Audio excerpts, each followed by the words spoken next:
Irānas militārā stratēģija balstīta uz droniem, bet tagad droni medī revolucionārās gvardas locekļus Teherānas ielās. Irāņi nodod kontrolpunktu vietas Mosadam un CIP, pēc tam droni paveic darbu. Režīms nogalināja 40,000 protestētāju, un tagad to medī izdzīvojušie. Situācija ir tik slikta, ka dažas Irānas amatpersonas dezertē no režīma un pievienojas otrai pusē. Paskatieties! Vēl 2 Irānas diplomāti pieprasījuši patvērumu Dānijā un Austrālijā, papildinot janvārī dezertējušos no Austrijas un Šveices. Abi meklēja patvērumu Šveicē. Tagad situācija ļoti atšķiras no janvāra. ASV aicina Irānas amatpersonas pāriet viņa pusē un palīdzēt gāzt režīmu. Notiek arī kas cits. Šie diplomāti jau ir sistēmā, redz situāciju Irānā un saprot, ka režīms var neizdzīvot. Tādēļ pamet kuģi. Katram aizgājējam pieaug iespēja, ka arī nākamais rīkosies tāpat. Islāma režīms to nevar atļauties, īpaši tagad. Irānā notiek varas maiņa, radot haosu. Pēc Alī Hameneja nāves tradicionālie mullas un ajatolas zaudē kontroli, un viņus aizstāja revolucionārās gvardas komandieri, kas vada valsti.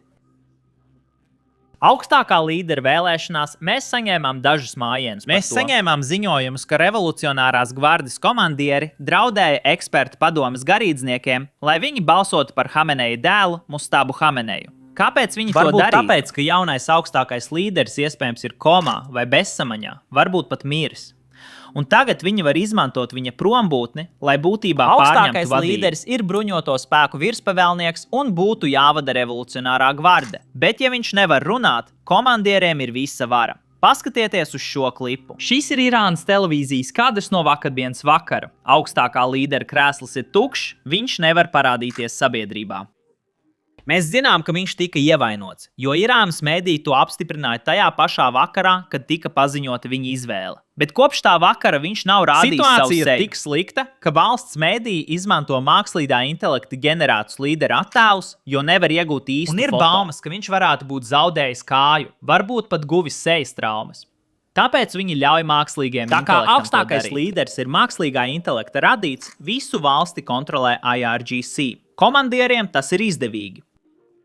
Bet par laimi mums IRGC tās nav tikai labas ziņas, jo armijas iekšienē pieaug spriedze. Redziet, daudzi to nezina, bet Irānai patiesībā ir 2 armijas. Viena armija saucas parastā profesionālā armija, kā visām valstīm, un ir IRGC. Islama revolucionārās gvardes korpus. Nosaukumā ir Islama, nevis Irānas. Šī ir ideoloģiska armija, kas aizsargā revolūciju, nevis valsti. Režīms vienmēr deva priekšroku IRGC, atstājot novārtā Artešu, jo baidījās, ka spēcīga profesionāla armija būs ajatolām pārāk riskanta.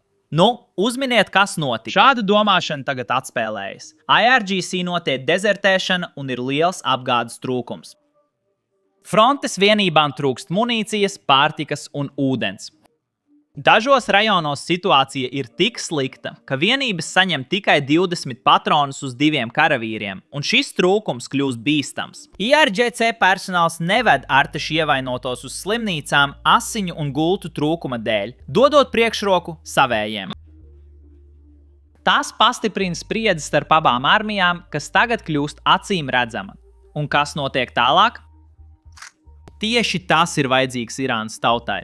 Lai režīms patiesi sabruktu, mums vajag, lai Artešs vērstos pret IRGC. Artešam tiešām ir bruņojums, kāds iedzīvotājiem nav pieejams. Ja viņi patiešām vērstos pret IRGC, tad viņi spētu cīnīties pret visiem šiem IRGC bandītiem, kuri pagājušajā reizē janvārī vienkārši noslapkavoja neapbruņotus miermīlīgus protestētājus. Mēs to šobrīd neredzam notiekam, bet mēs redzam pazīmes, kas norāda šo virzienu. Trūkums, pieaug dezertēšana, IRGC atsakās palīdzēt Arteša karavīriem. 2 armijas, kas neuztic vienotrai. Situācija pasliktināsies kā līdz šim. Jārunā par jauno kara fāzi, ko ieviesuši Izraels un ASV spēki. Izraela pirmoreiz uzbrūk režīmu kontrolpunktiem Teherānā. Irānas mediji ziņo par 10 nogalinātiem drošības spēku locekļiem. Tas ir ļoti svarīgi, jo ar kontrolpunktiem režīms neļauj cilvēkiem iziet ielās. Par mūsu turpmāko rīcību Irānā mums ir detalizēts plāns ar pārsteigumiem režīma destabilizācijai un pārmaiņu veicināšanai. Mums ir arī citi mērķi, kurus šeit neuzskaitīšu. Irānas revolucionārās gvardes kaujiniekiem, kas nostājas pret tautu, saku, jūs esat mūsu tēmeklī. Kas noliks ieročus, netiks ievainoti, kas ne, paši vainīgi pie savām asinīm. Un Irānas tautai es saku, es jau gadu desmitiem runāju ar jums un jūsu vārdā. Patiesības brīdis tuvojas, jo mēs nevēlamies sašķelt Irānu. Vēlamies atbrīvot Irānu no tirānijas un dzīvot mierā ar tās tautu. Izraēla izvieto mazus dronus virs Irānas pilsētām, un viņi dara kaut ko tādu, ko IRGC nekad nebija gaidījusi. Mēs runājām, kā Irāna, izmantojot mazus dronus, veica terorismu pret kaimiņu valstīm un tirzniecības kuģiem Hormuza šaurumā, lai uzvarētu karā. Bet ziniet ko? Viņi nebija domājuši, ko darīs, ja arī pretinieks sāks lietot mazus dronus. Un ziniet, kas palīdz ASV un Izrēlai pret IRGC? Irānas pilsoņi. Kā redzat, Irānas pilsoņi sūta šādus video, atklājot kontrolpunktus Mossadam un CIP. Viņi grib atklāt aplenkto kontrolpunktu vietas, tad droni ieiet un dara savu darbu. Domāju, daudzi jautā, kāpēc Irāņi to dara. Tagad, pirms mēs atbildam uz šo jautājumu, īsts atgādinājums. Nospiediet patīk un nospiediet abonēt pogu zemāk, jo tas tiešām palīdz mums algoritmā. Atbildi ir paskatīsimies, ja pēdējos 3 mēnešus sakojāt notikumiem Irānā. Drošības spēki janvārī nogalināja 40 000 irāņu. Un ziniet, kas vēl? Viņi joprojām nogalina nevainīgus irāņus bez iemesla. Viens ziņojums no Irānas. Vīrieti apturēja kontrolpunktā. Situācija sāsinājās un viņi nošāva. Parasta satiksmes pārbaude kļuva nāvējoša. Un tas nav vienīgais gadījums. Uzziniet vairāk. Džon, kad tu runā ar irāņiem, kuri ir aizbēguši no savas valsts un šķērsojuši robežu šeit uz Armēniju, galvenā emocija, ko uzreiz sajūti, ir bailes. Cilvēki bēg atstājot visu, bieži tikai ar čemodānu un ģimeni un ir izbiedēti. Kāds vīrietis stāstīja, bet baidījās parādīties kamerā. Viņš teica, ka tas biedē viņa bērnus. Meita īpaši baidās no šīm skaņām. Mēs visi baidāmies. Mēs jautājam cilvēkiem, kāpēc viņi pamet visu un bēg no savas valsts.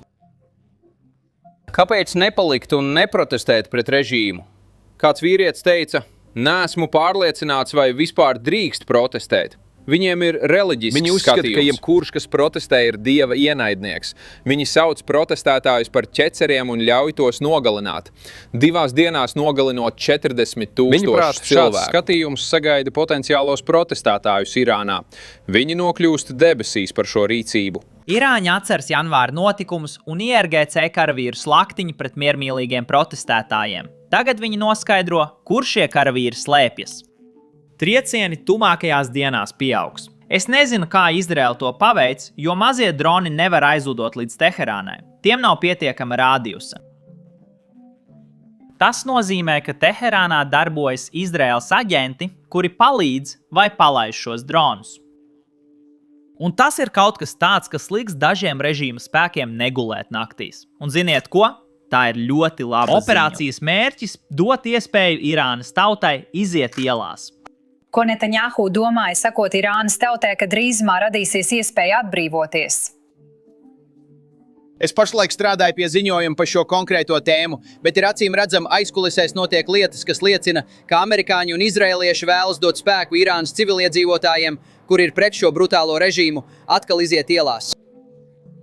Mēs precīzi nezinām, kad tas notiks, vai apstākļi saglabāsies tādi, lai viņi varētu iziet ielās un netiktu nogalināti drošības spēku rokās. Bet mēs zinām, ka operācijas episkais niknums rezultātā daudzi cilvēki bija atbildīgi par protestētāju apspiešanu, ir likvidēti. Un Basidžu spēki un IRGK štābs Teherānā šīs operācijas laikā ir iznīcināti. Triecieni turpināsies pret Irānas režīmu un sagaidāms uzbrukuma pieaugums šodien un vakarā.